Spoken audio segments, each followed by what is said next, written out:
அன்பானவர்களே, அன்பு வணக்கங்கள். ஒரு அன்பர் ஒரு கேள்வி கேட்டு இருக்கிறார். குருஜி, நான் பல குருமார்களிடம் சென்றேன், பல மாதங்கள் பயிற்சியும் பெற்றேன். ஆனால் எனக்குள் எந்த விதமான மனமாற்றமோ உள்மாற்றமோ ஏற்படவே இல்லையே, என்ன காரணம்? கொஞ்சம் தெளிவா சொல்ல முடியுங்களா? நானும் ஒரு கேள்வி கேட்டிருக்கிறேன். முதல்ல உங்களுக்கு ஏற்ற ஒரு குரு யார் என்பதை நீங்கள் தெரிந்து கொள்வதில் தவற விட்டு விடுகிறீர்கள். ஒரு ஜென் கதை. ஒருத்தன் ஒரு குருவை தேடி வந்தான். அந்த ஆசிரமத்துக்குள்ள அவன் வரான். ஒரு தோட்டக்காரர் செடிகளுக்கு தண்ணீர் பாய்ச்சி கொண்டிருக்கிறார். அவர்கிட்ட போய், ஏங்க, நான் குருவை பார்க்க வந்திருக்கிறேன், எங்க பார்க்க முடியும் அவரை, கொஞ்சம் உள்ள போய் சொல்றீங்களா அனு கேட்குறான்.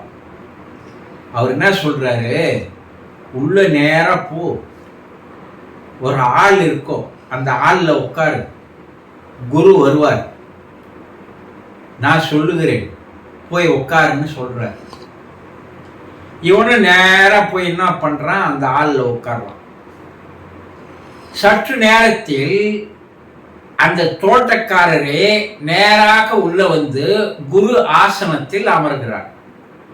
இவன் கேட்கிறான், என்ன தோட்டக்காரரே, நான் குருவை பார்க்கணும்னு வந்தேன், நீங்க என்னடான்னா அது குரு உட்கார சீட்ல உட்காடுறீங்க கேட்கிறோம்.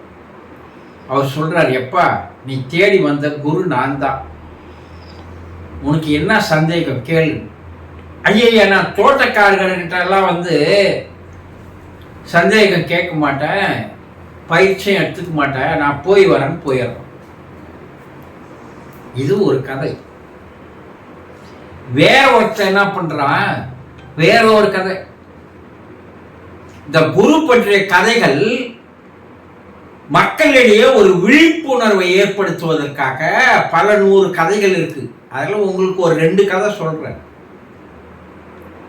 ஒருத்தர் ஒரு மரத்தடியில் இருப்பவரிடம் போய், நான் ஒரு குருவை தேடி வந்தேன், அந்த குரு எங்க இருப்பாருன்னு சொல்ல முடியுங்களா கேட்கிறான்.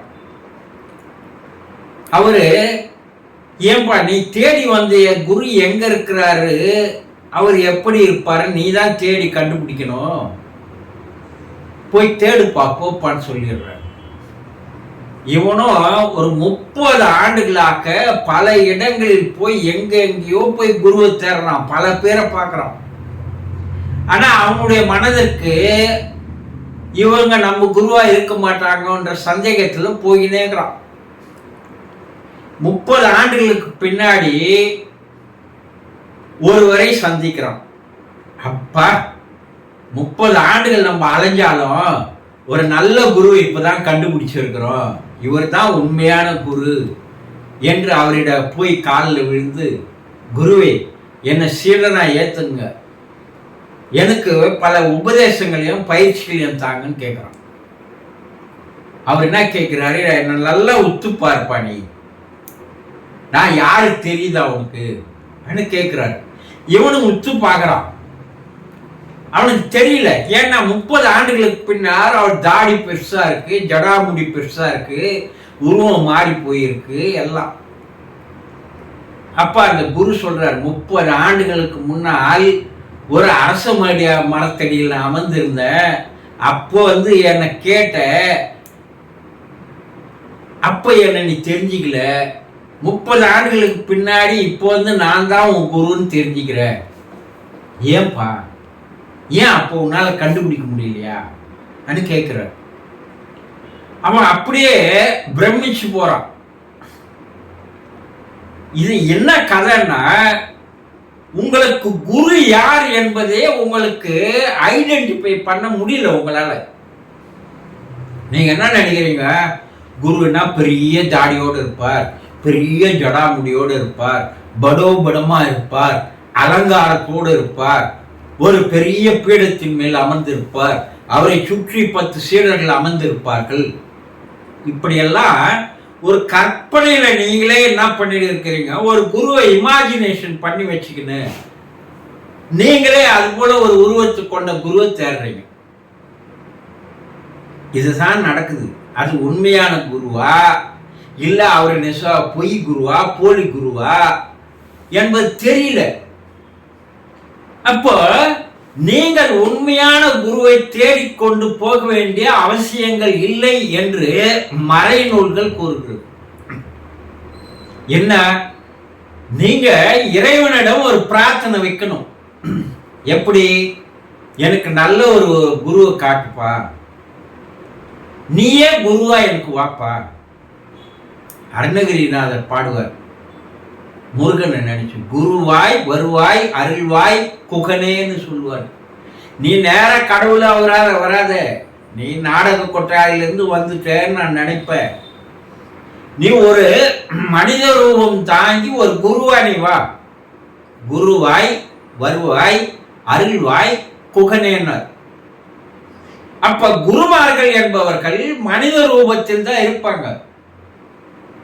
அப்ப நீ இறைவனிடம் உண்மையாக உனக்கு ஒரு ஞானம் கிடைக்கணும், உன்னை நீ புரிஞ்சிக்கணும், உன்னை நீ தெரிஞ்சுக்கணும், வாழ்க்கையை தெரிந்து கொள்ள வேண்டும்.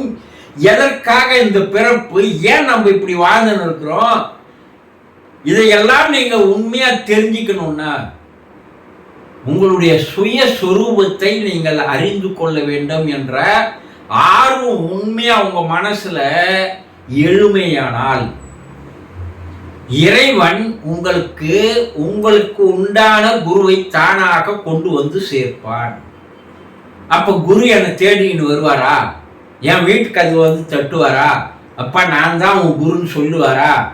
இப்படியெல்லாம் எதிர்பார்க்காதீங்க. ஏதோ ஒரு வகையில், நண்பர்களுடைய வகையிலோ, ஒரு புத்தகங்கள் படிக்கும் போதோ, இல்ல ஒரு தொலைக்காட்சி பார்க்கும் போதோ, இல்ல ஒரு சோசியல் மீடியா பார்க்கும் போதோ ஒரு கனெக்டை இறைவன் ஏற்படுத்தி தருகிறான். அவரை நீங்க என்ன நம்பணும்னா, இவர் தான் ஒரு நல்ல குரு, என்னுடைய சுயஸ்வரூபத்தை இவர் வெளிப்படுத்துவார், இவர் எனக்கு ஞானத்தை தருவார், எனக்கு நல்ல பயிற்சிகளை கொடுத்து என்னுடைய உடலையும் மனதையும் சரிப்படுத்துவார், என்னுடைய வாழ்க்கையை தெளிவாக்குவார் என்ற நம்பிக்கை முதல்ல உங்களுக்கு வரணும். நீங்க போகும்போதே குருனுடைய உருவத்தை இடம் பார்த்து இவருக்கு விஷயம் தெரியுமா தெரியாதா, இவர் நம்மளை வந்து பயிற்சி கொடுப்பாரா, இது உண்மையான பயிற்சியா, இப்படியெல்லாம் ஒரு சந்தேக கண்ணோட்டத்தோடு தான் நீங்கள் ஓடிக்கொண்டிருக்கிறீர்களே தவிர, அதனால் உங்களுக்கு எத்தனை குருமார்களிடம் நீங்க போய் என்ன பயிற்சிகள் வந்தாலும் உங்களுடைய உள்மனதிலே ஒரு மாற்றம் வராமல் எதுவுமே மாறாது. அப்போ நம்பினோர் கெடுவதில்லை. உங்களுக்கு தெரியாத பல விஷயங்கள் இருக்கும் எல்லார்கிட்டையும். அப்ப அந்த குருவிடம் நீங்க பொறுமையாக, நிதானமாக, முழுமையாக நம்பிக்கை வைத்து நீங்கள் அவரை அணுகினால் அவர் உங்களுக்குள்ள ஒரு மாற்றத்தை ஏற்படுத்துவார். நீங்க எரியத்துக்கு தயாரா இருந்தாதான், வத்தி பட்டியும் குச்சியும் ஒண்ணு உராய்ந்தா எரிகிற மாதிரி, நீங்க எண்ணெயோடு இருக்கின்ற ஒரு விளக்காக நீங்க தயாரா இருந்தா அவர் கொளுத்தி வைப்பார். நீங்க எண்ணெயே இல்லாத ஒரு விளக்கு வச்சுக்கணும். நீங்க ஊரெல்லாம் போய் தேடி எத்தனை குருமார்களிடம் நீங்கள் போனாலும் உங்களுக்குள்ளே எந்த விதமான மாற்றமும் வரவே வராது என்பதை தெளிவாக தெரிந்து கொள்ளுங்கள். சந்தோஷம்.